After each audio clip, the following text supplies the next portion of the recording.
saat 44 dakika kalmış. Az kalmış. Evet dostlar, nasılsınız? Mersin'in 4. videosu. Mersin merkez videosu. Sanıyorum 4. Videoları hep birbirine birleştirdiğimiz için artık ben kaçıncı videodayız karıştırdım. Gelmek Evet. yukarı. Mersin merkezi gezeceğiz. Çok merkezi bir konumdayız biz de. Aşırı merkezi bir konumdayız. Çünkü biliyorsunuz ki biz Mersin'in merkezine geldiğimizde bayram arifesiydi. Tabii şimdi bayram geçti, bitti, gitti. Ama maalesef ki biz bu hengameyi, bu karmaşayı direkt Mersin'in göbeğinde yaşıyoruz. Kıyı şeritleri o kadar kalabalık ki kendimizi yukarılara attık. Bir AVM'nin arkasındaki Site Otopark'ın önündeyiz. Şöyle döneyim ben de. Arkam dönük kaldı. Valla bu sıcakta Mersin'in merkezini nasıl gezeceğiz, nasıl yapacağız bilmiyoruz. Mersin merkezi nereleri gezeceğiz peki? Bunların başında Mersin Müzesi geliyor. Önce Max geliyor tabi her zaman için. Bütün önceliğimiz Max. Arkeoloji müzesi var. Sonra yanında hemen deniz müzesi var. Evet. Oralara gidelim. Sonra biraz ileride Atatürk, Atatürk evi evi var. var. Atatürk evinden sonra günümüzde kullanılan faal bir kilise var benim haritada gördüğüm, ama orayı ziyaret edebiliyor muyuz edemiyor muyuz bilmiyoruz. Bakalım Gidince gidince bakacağız. göreceğiz. Çok fazla gezilecek bir yer yok. Şehir merkezinde zaten vakit geçirmek istemiyoruz. Aslında bol bol vakit geçirdiğimiz için şu ana kadar. Ve bu sıcaklarda gezememizin asıl sebeplerinden biri benim sıcaklamam ve güneş alerjim olsa da Max'i de bırakamıyoruz içeride. Çünkü Max'i karavanda bırakıp müzelere girdiğimiz zaman güvenlik dolayısıyla camları sadece kilitli modda açabiliyoruz. Tavanımız açık oluyor ama yeterince hava alamıyor tabii içerisi sıcaklarda. İçerisi ısınıyor ve onun içinde böyle hemen kısa kısa karavanla yakınına gidip park edebileceğimiz ve hızlıca gezebileceğimiz yerleri gezeceğiz sadece Mersin'de. Yani normal şartlarda 30 dereceler, şu anda işte 28 derecelerde falanız. Evet. 30 dereceler aslında Max için normal dereceler. Hatta bu ırk işte 40 derece sıcaklığa kadar gayet dayanabiliyor ki Max'in geçmişinde Max Bodrum'da ve balkonda bakılan bir köpekti. Evet, biz sahiplenmeden önce Max Bodrum'da bir bütün yaz balkonda kalmış. Dayanamaz mı? Dayanır tabii ki ama bizim içimiz rahat etmiyor. Evet, aslında yani bu duruma. sıkıntı Max'te de değil aslında, Evet. sıkıntı bizde. Ya o çocuk işte karavanda işte ne yapıyor? Hadi dönelim hemen geriye. Hadi koştur geziyoruz. Bizim içimiz Tabii rahat etmiyor. Tamam. her yere Max'i götüremiyoruz. Keşke izin verilse de müzeleri de gezsek ama müzeleri Max'le birlikte gezince bütün kemikleri koku bırakmaya kalkardı. Evet, Yemin olabilir. bak bakışlara bak. Hey, kemik mi? Evet, eşek sıpası seni. Gezebildiğimiz kadar gezeceğiz yani hep beraber. Birazdan toparlayıp hazırlanalım. Sonra yola çıkalım. Yoğun bir gün bizi bekliyor.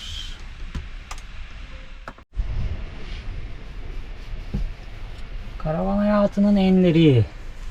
En güzel manzaralar, en güzel koylar, en güzel temizlikler.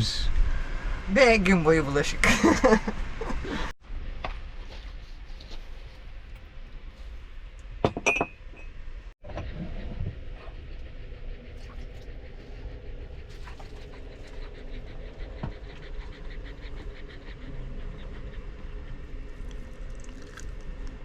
Arkadaşlar, karavan hayatının belki de en önemli unsuru iş paylaşımı. Bakın, ben burada televizyon seyrediyorum. Şu görmüş olduğunuz ufacık ekran bizim televizyonumuz. İş paylaşımı yapmazsanız bütün işler aksar. O yüzden iş paylaşımı karavan hayatında çok önemli. İkinci eşiymiş öyle mi? Doğru değil miyim Gülden Hanım? Ya annemin Çok haklısın. ablasının ismi neydi? Birileri keyif yapmalı. Evet, yani kız kardeşiyle ilk isimleri aynı. İşler aksamamalı. İşte bizim hayatımızda ne değiştirdi Rıza? Nasıl da yorulmuş bu çocuk, bütün bulaşıkları kendi yıkamış sanki. O kadar mı yorgunmuş ki acaba? Ve bulaşıklar biter. Elime sağlık. Ne? Hayır. Evet. Mutfak toplanmış. Evet. Ben yatarlı koltuğa ayarlayayım. Ay, camı açık galiba. Evet. Onu kapatayım ben. Geliyorum. Gezmeye hazırız. Şu personel 2 saat daha çalışacakmış. Bayram mesaisinde. Evet, onu Ama önce Şöyle ben yapayım. size ne göstereceğim? Ne göstereceğim kız? Şuraya da saklamışız. Biliyorsunuz bizim karavanda fırın yok. Ben unuttum onu. Evet, birkaç gündür kenarda duruyor çünkü. Bizim karavanda fırın yok ve ben bilgisayarı bir kontrol eder misin? Mouse buradaymış, üstüne bastım. Yapma öyle şeyler. Elemanı sabote ettim birazcık. Dur, nerede kalmıştık? Biliyorsunuz bizim karavanda fırın yok. Ve geçen videolarda ben isyan etmiştim. Poğaça istiyorum, börek istiyorum. Tolga da demişti ki kamyon olunca fırınımız kesinlikle olacak. Ama ondan önce şöyle yapayım, marka gözükmesin. Buna dayanamayan bir takipçimiz, sevgili Almanya'dan bir takipçimiz. Evet, bize ocaküstü fırın getirdi. Şöyle göstereyim mi? Şimdi Markayı kapatıyorum güya ama. yani işte ben bulurlarım o tarafları. Şimdi şöyle bir takipçimiz, kendileri de karavanları var. Karavanlarıyla Türkiye'ye gelecekler. Son Türkiye'ye gelmeden önce bir AVM'ye giriyorlar orada. Bir görüyorlar bu malzemeyi. Olur da olmazdı falan fişman. Direkt alıyorlar. Hatta aldıktan sonra da ya şöyle bir şey var ama hani sizin işinize yarıyor mu falan filan Evet. gibilerinden bize de mesaj gönderdiler. Sağ olsunlar. Biz tamam ya ücretini gönderelim dedik. Oo biz çoktan aldık getiriyoruz yoldayız şu anda dediler. Sağ olsunlar, böyle bir fırınımız var artık ve bu videoyu deneriz bence. Bence deneyelim. Deneriz. Bilmiyorum ne yaparız. Ekmek mi yaparız, poğaça mı yaparız yoksa kek mi yaparız bir çılgınlık yapıp. Kek kek. Kek mi? Kek Normalde yaparız. pek kek tüketmeyiz biz ama bunu kutlamak için yapabiliriz yani. Neyse önce gezelim. Sonra bununla da ilgileneceğiz. Hep beraber bakalım Evet, ne bu çıkacak. arada hemen çok teşekkür ediyorum ben Evet, çok kendilerine. teşekkür ederiz tekrar. Çok teşekkür ederiz gerçekten de. Poğaçalar, börekler şimdiden gelecek yani. Kamyonu beklemeyeceğiz. Bunun Türkiye'de bir muadili var. Gülden çok istiyordu onu. Hatta birçok videoda bahsettik. Evet. Ama takribi 100 euro bandında bir fiyata Şu- sahip. Türkiye'de değil, İsveç'te var. Heh. İsveç'ten de Türkiye'ye gelmiyor maalesef. Evet. Ama 100 euro gibi bir fiyatı var. Bu bir alternatif marka ama aynı şey, aynı işe yarayacak. Bakalım inşallah becerebilirsek Evet. bundan sonra güzel işler Çok yapacağız. teşekkür ederiz. Teşekkür ederiz. Niye el sağladıysam onu da bilmiyorum yalnız. Yola çıkacağız ya onun şeyi bende. Gidiyorum ben. Hadi gidiyoruz hesabı. Şimdi tekrar şuraya sokayım, yolda düşmesin bunlar. Evet. Bu arada hazır Mersin merkezdeyiz. Hı. Hazır Mersin merkezdeyiz. Bizim de şimdi evlilik yıl dönümü falan yaklaşıyor. Sana bir güzellik yapacağım. Allah Allah. Evet. Allah. Yalnız yılbaşı, doğum günleri, sevgililer günü, ondan sonra evlilik yıl dönümü falan hepsi bir seferde çıkacak. Yani kafamdaki şey o. Buna da şükür. Siz biliyorsunuz yani eski takipçilerimiz biliyorlardır. Yeniler bilmez, nereden bilecekler. Biz normalde böyle özel günlerde birbirimize bireysel hediye almak yerine karavanda işimize yarayacak şeyleri alıyoruz genelde. İşte Mesela- burada baltalar. Benim doğum günü hediyem baltaydı. Evet, bizim dışarıda küçük kullandığımız sehpa. O Bugün da de özel Gülden'in doğum günü günlerden. hediyesiydi. Evet, öyle bir şey gelecek diye düşünüyorum. Artık bilemem. Kafamda birkaç bir şey var. Eğer bulabilirsem çok güzel olacak. Çünkü Mersin merkezdeyiz. Ama bunlar tabii ki videoya dahil olur mu olmaz mı o konuda emin değilim. Önce müzeleri gezeceğiz. Hazırsanız, kahveleri hazırladıysanız ev konforunda Mersin'deki müzeleri gezmeye başlayalım. Hadi bakalım. Roma dönemindeki adıyla Pompeiopolis. Mükemmel bir kent burası. Güneşin kenti. Sütunlu bir cadde. Hazır mısınız Güneş'in kentini gezmeye? Ama Hadi Güneş'in bakalım. kentini gezmiyoruz. Tabii ki Mersin Müzesi'ni geziyoruz. Mersin Arkeoloji Müzesi'nde her yeri görebileceğimizi düşünerek önce buraya geldik. 543 milyon yıl önceden günümüze fosiller. Bunlar deniz kabukluları arkadaşlar. Ekseriyetle. Bakar mısın şuna tam? Sizlere Mersin bölgesinde ne kadar fazla antik kent olduğundan bahsetmiştik. Bakın haritanın şurası Anemeryum. Mersin'in başlangıç noktası. Şu taraflar Mersin. Şurada Adana'ya, Tarsus'tan sonra Adana'ya dönüyor. Bu kadar fazla ki bundan çok daha fazla çünkü buradaki birçok yerleşim yerinin arası hep dolu. Evet.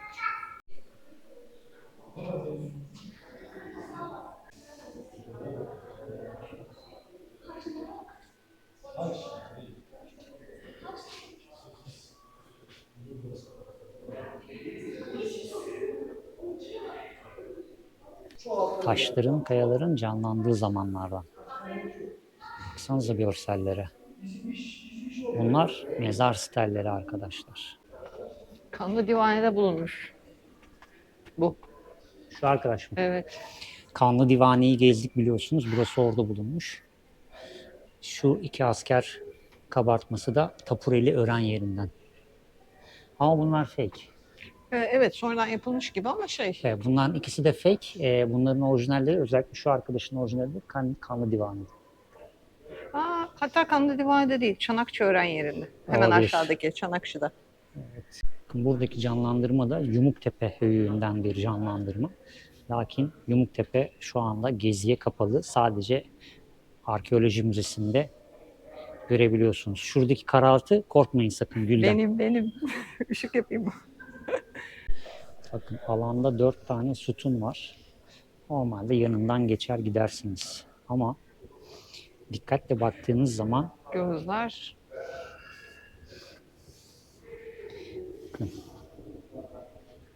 flash açamıyorum çünkü flash yasak.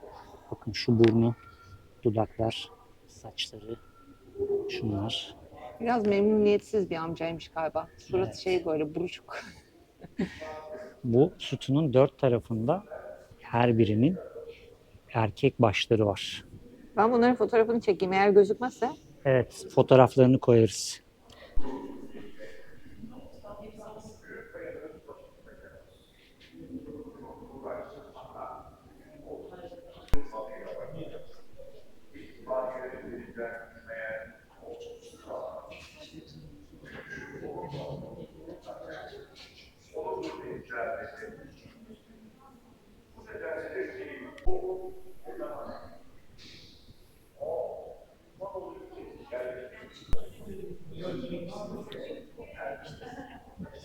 Dionysos, Pan.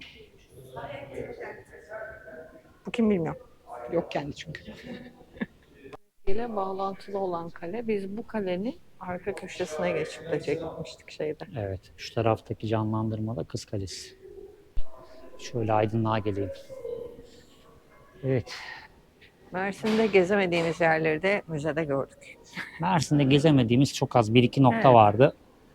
Onun haricinde birçok yerini gezdik. Mersin Müzesi bu kadar arkadaşlar. Çok karanlık olduğu için çok fazla çekim yapmadım ama mutlaka gelip görün.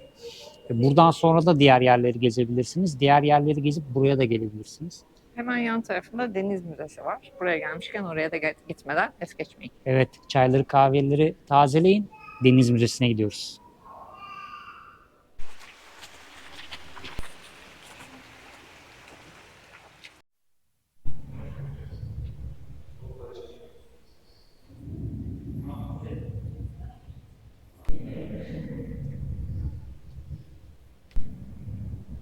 Denizde Türkler diyoruz ve Deniz Müzesi gezimiz başlıyor.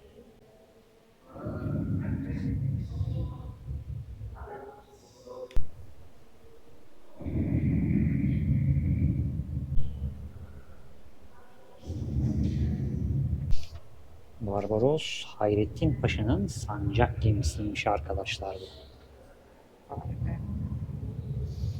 Deniz Müzesi'nde suratımıza ışık da gelmiyor bugün hiç. Deniz Müzesi'nde arkadaşlar müze kart geçerli değil. Deniz Müzesi orduya bağlı olduğu için sadece indirim kazanabiliyorsunuz. Evet, yetişkin için normalde 160 lirayken müze kartınız varsa 125 lira ödeniyor. Evet. Bildiğiniz olsun. Kart geçiyor. Nakit istemiyorlar. Evet. Nakit isteseler yine giremeyecektik. Dışarıda kalacaktık. Evet. O dönemlerden bir donanma gemisi. Ne kadar çok kalyonmuş bu modelde. Ve o dönemlerde bir köprü üstü böyle gözüküyormuş. Ama siz ne kadar net görüyorsunuz bilmiyorum. Çünkü ben ekrandan hiçbir şey göremiyorum. Biraz açma yaparsın. Nusret Mayın gemisi. Şurada da ufak bir canlandırması var.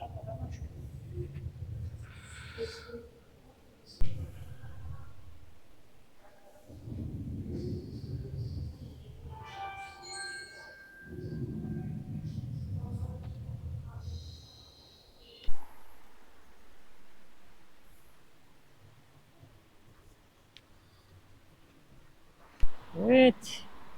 Deniz Müzesi'ni de gezmiş olduk. Sizlere de kısa kısa aktarmış olduk.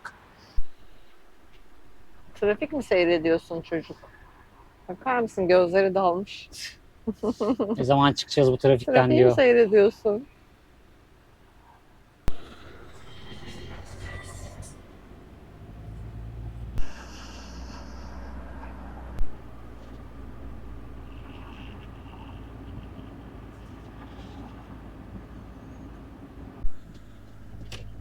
Kamyonun güzelliği. Eski kamyon. Evet, çok güzeldi ya.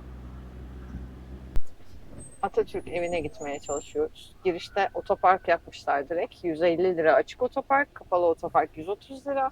Dedik ki şöyle bir dönelim. Etrafında yer buluruz belki. Kendimizi çarşıda bulduk. Evet. Siz olun. Sahilde bir yere aracınızı park edin. Uygun bir yere. Oradan devam edin. Hiç yukarıya falan çıkmayın konumu gösterdiği yere. Çünkü zaten sahilden oraya ulaşımınız hemen 2 dakika. Bu arada geçenlere el salladılar, görmüşsünüzdür mutlaka. Ben karşılıklı olarak el salladım. Kamerada gözükmemiştir. Ben görmedim.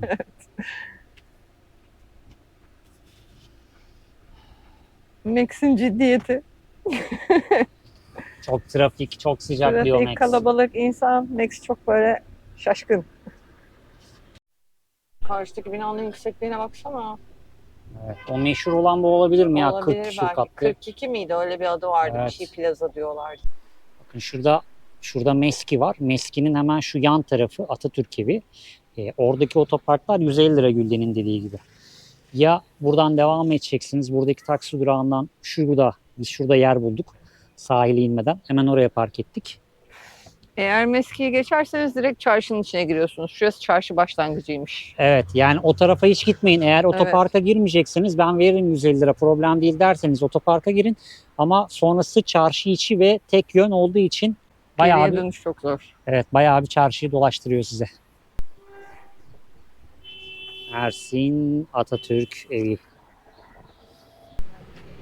Evet, burada da bir itfaiye aracımız var. RADL 20 plakalı. Alman. 21 Ne mi arıyormuş ki burada? 27 mi? Bilgi de Burada yok. boş boş duracağını bize verseler ya. Çok mantıklı. Hemen arkasında bir Çok karavan mantıklı yapalım. bence de. O zaman amacımıza uygun olarak devam edelim.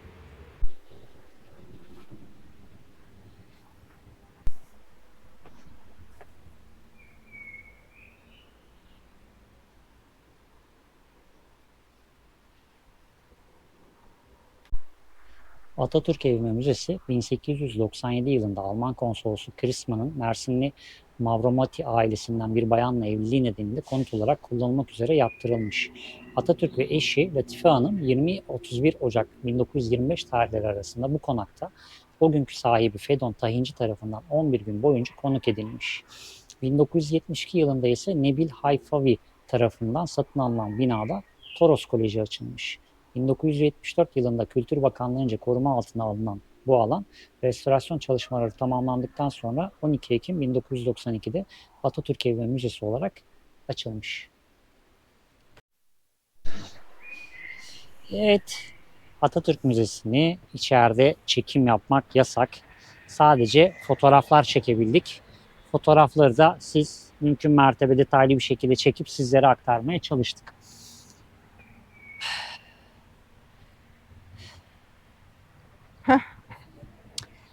Bakımsızlığından biraz Evet. bahsetsem mi diye düşünüyorum. Bir yandan diyorum Tolga sus, çok konuşuyorsun bazen. Ama 92'den bu yana yapılmış bir müze. Haliyle biraz bakımsız kalan yerleri var ama genel Evet. olarak güzeldi ya. Fena Güzel, değildi, güzel. Evet. Cam- Atatürk'ün bazı eşyalarını o durumda görmek dokundu sana, Evet, fark ettim ama Evet.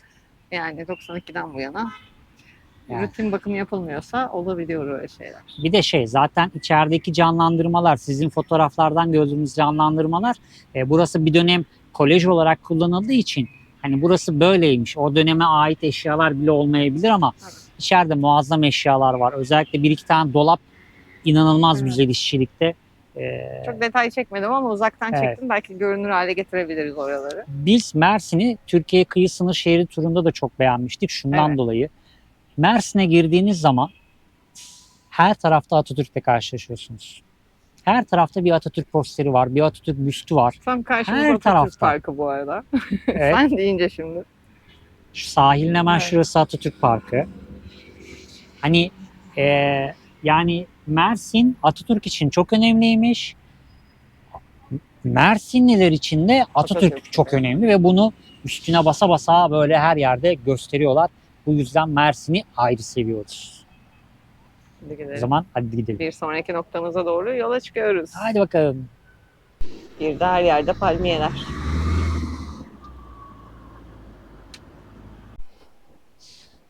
Bir sonraki durağımıza adım adım ilerliyorduk. Bakalım açık mı? Bilmiyoruz.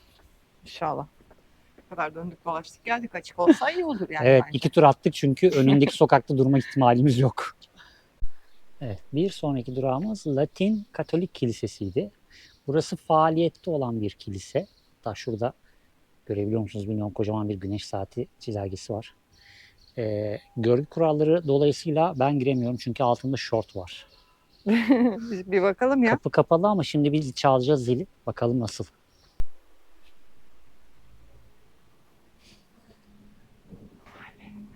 Sanırım ilk defa böyle ayakta bir kiliseyi gezeceğiz değil mi? Evet.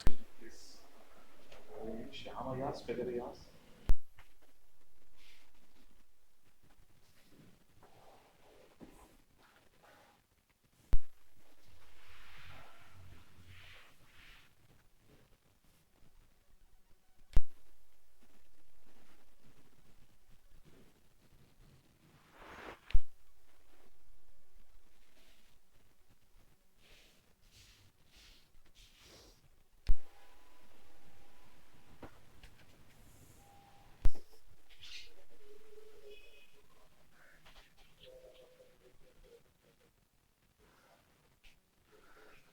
Evet.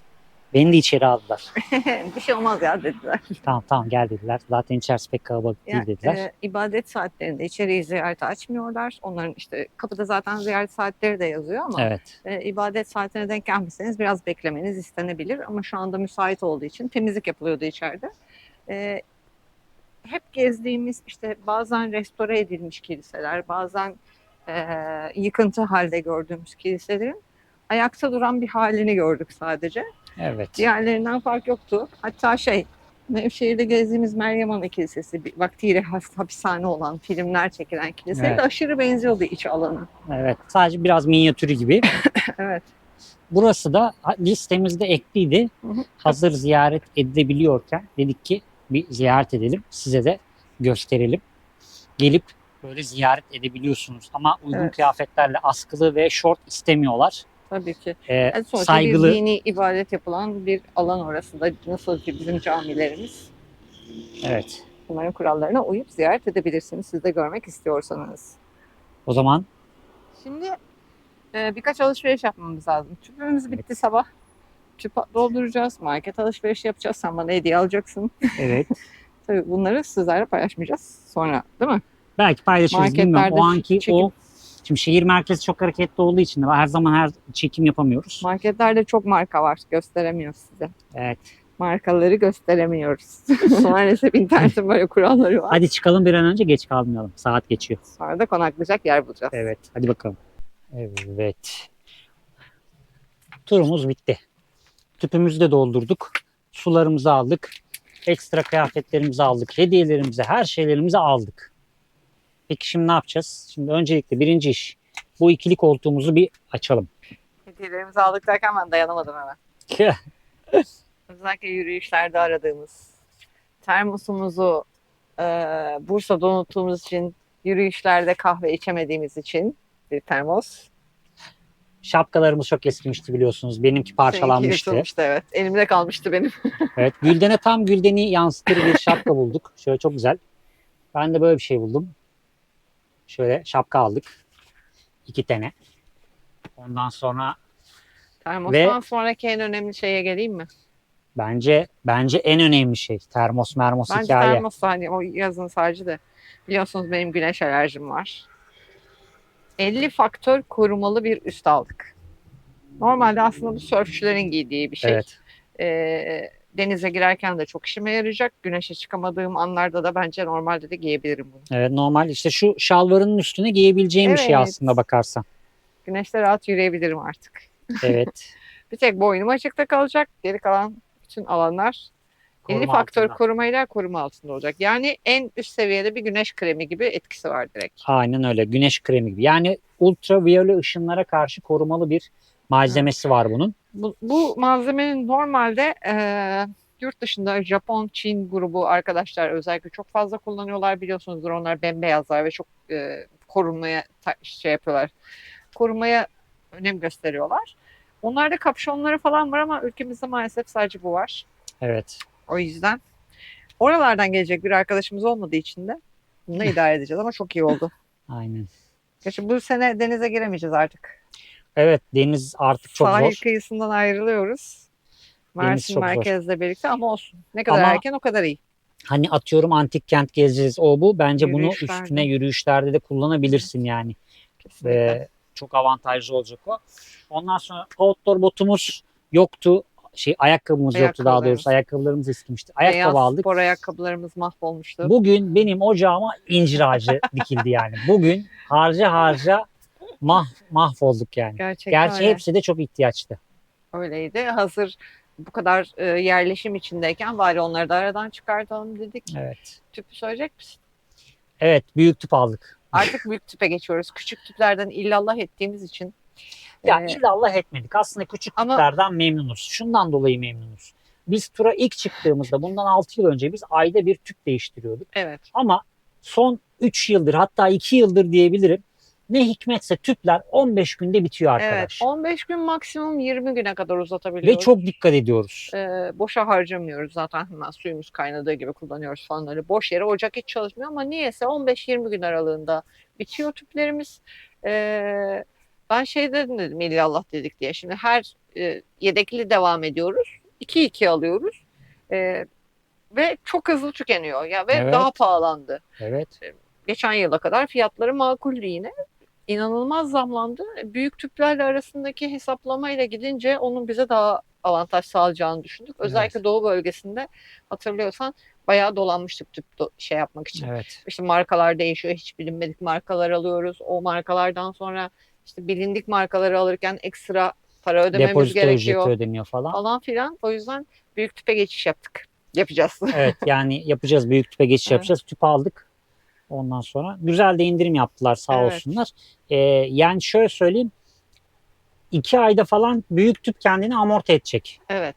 O zaman bakalım ne kadar sürecek. Kaç ay gidecek onu da bilmiyoruz. yazarız yine. Küçük tüpte de yazıyorduk. Nereden aldık, Evet. ne zaman aldık, ne zaman taktık, onları falan yazıyorduk. Bunu da yazarız. Bakalım ilk seferinde ne kadar dayanacak bize büyük tüp. Bakalım. Onu çok merak ediyorum. Sabah kahveyi kamp ocağında yaptık. Neyse Evet. ki yedeğinin yedeğiyle hareket ettiğimiz için kamp ocağını alayım ben, arkaya atayım onu. Almış.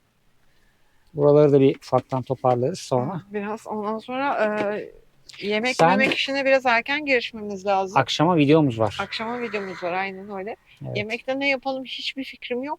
Şu şeyi kullanmak istiyorum ama onu yemek için değil de yemekten sonra mı kullanalım? Yemekten sonra ve video saat 11'leri 12'leri bulur. Bence onu bugüne düşünme. Bir sonraki videoda bir sonraki deneyelim. videoda deneyelim. Çünkü ona hiç vaktimiz yok Tamam. bugün. Hiç Bir vaktimiz sonraki yok. videoda deneyeceğiz onu. Çünkü- Videonun başında deneyeceğimizi söylemiştim ama Evet. gerçekten yetişemeyiz o zaman videoya. Yani saat 6. Eğer yemek yapmayıp şimdiden onu hazırlayacaksan direkt onu hazırla. İşte ne yapabilirimden emin değilim. Şimdi bir de onun araştırmasını Evet, yapman daha lazım. bakmadım. Elde malzeme var mı ona da bakman Daha lazım. bakmadık. Malzemeler Çok var işimiz ama var. süreç işte hamur işi bir şey istiyorum onunla yapmayı ilk önce. Kek falan dedik ama Evet. bakalım. Bakalım Kısmet ne yapacağız. artık. Kısmet, bakacağız. Bu arada saat kaç oldu hiç bilmiyorum ama saat 6 falan şu anda. O yüzden de birazcık planlarımız değişti. Neyse onu bir sonraki videoda deneriz o zaman. Biraz ortalığı toparlayalım. Yemek içi videoydu.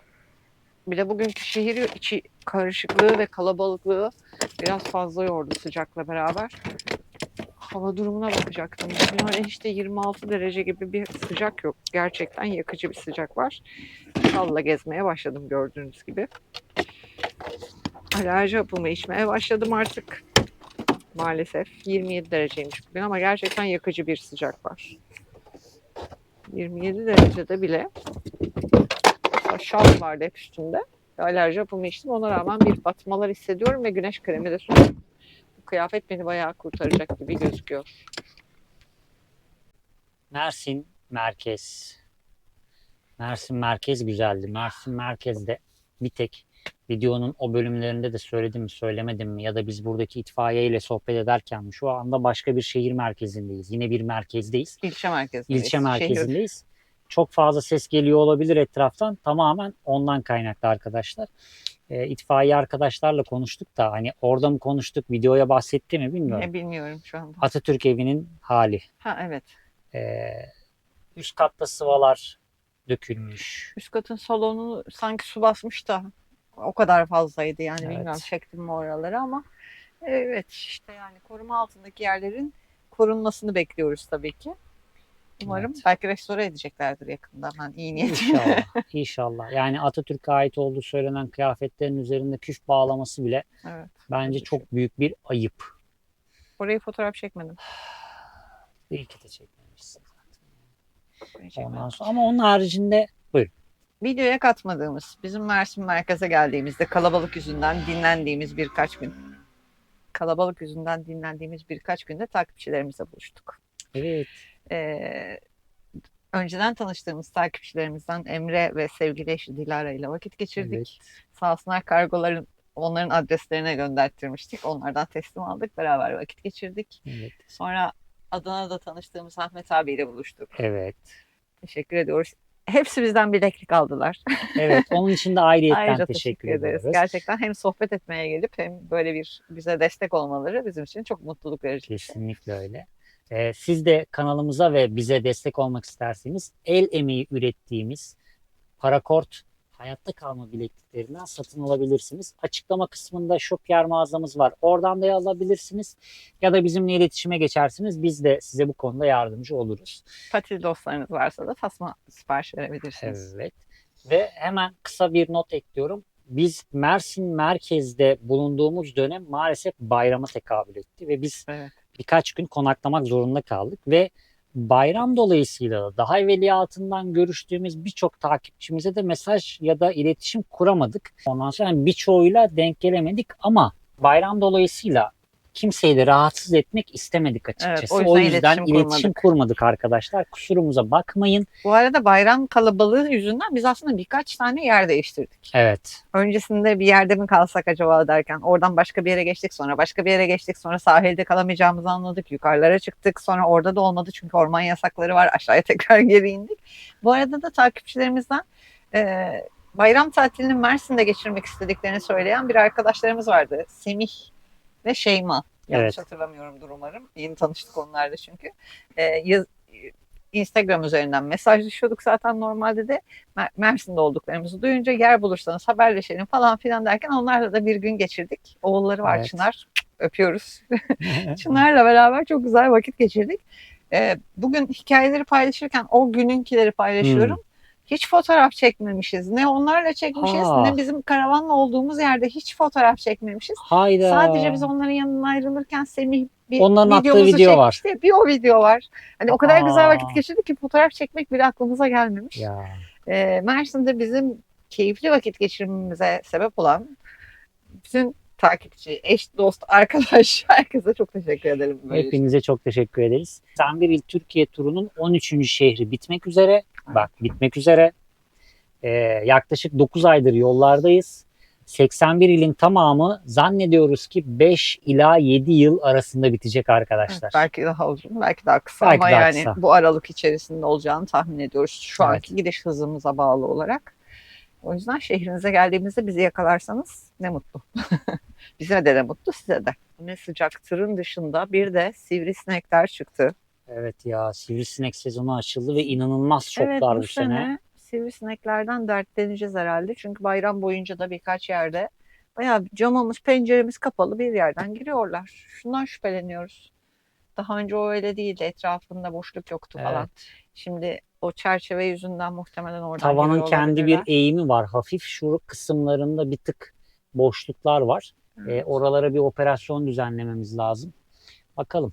Ama ben bugünün anlam ve önemini oralara buralara dağıtmak istemiyorum. Bugünün anlam ve önemi sana almış olduğum hediyeler. Bunlar boşa gitmesin. Yani senin güneş alerjini düşünerekten sana Canımsın. 50 faktörlük kıyafetler aldık. Evet, teşekkür ederim. Gerçekten Ya. çok iyi oldu. Bu yaz kullanamasak da, kullanamasak da. Bence güneşli günlerde giyilebilir o. Evet, İlla evet. denize girmen gerekmiyor onunla. Evet, dışarıda şörf üstüyle gezen biri görürseniz benimdir.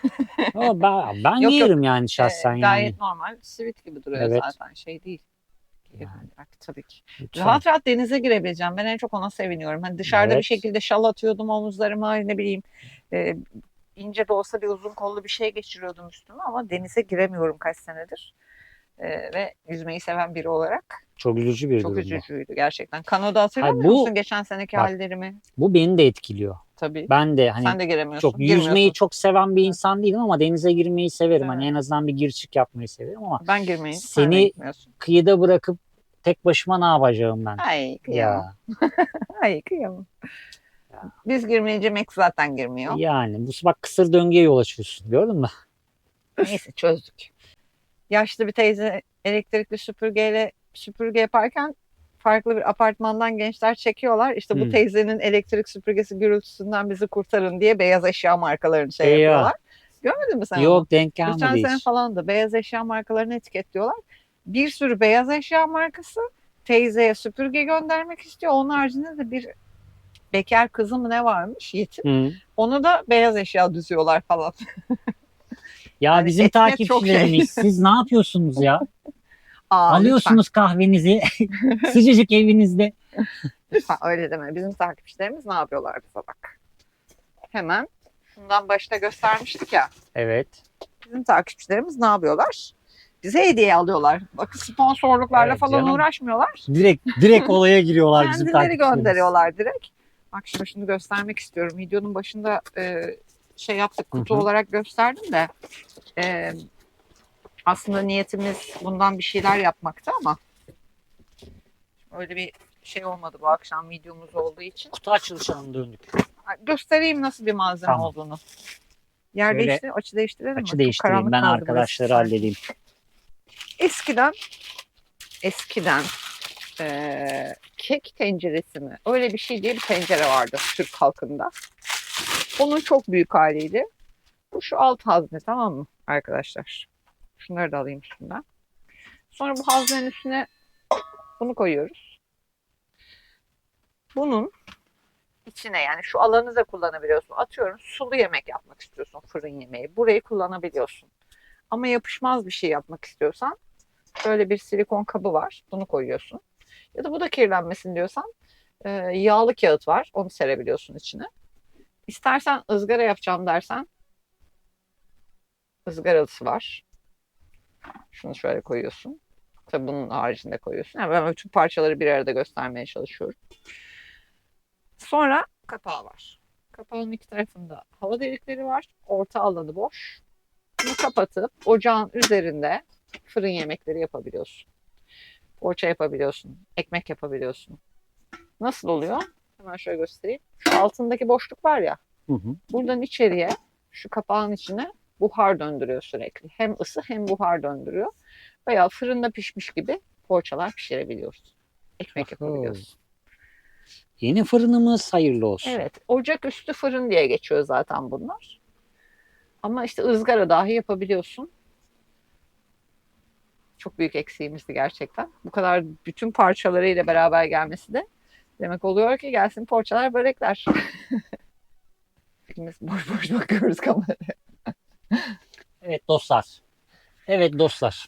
Kameramız kendini kapatmaya başladığına göre bizim veda vaktimiz gelmiş demektir. Aynen öyle. Mersin merkez videosunun sonuna geldik. Bir sonraki videoda Tarsus'ta olacağız. Şimdiden kendinize çok iyi bakın. Tarsus videosunda görüşmek üzere. Hoşçakalın. Hoşçakalın.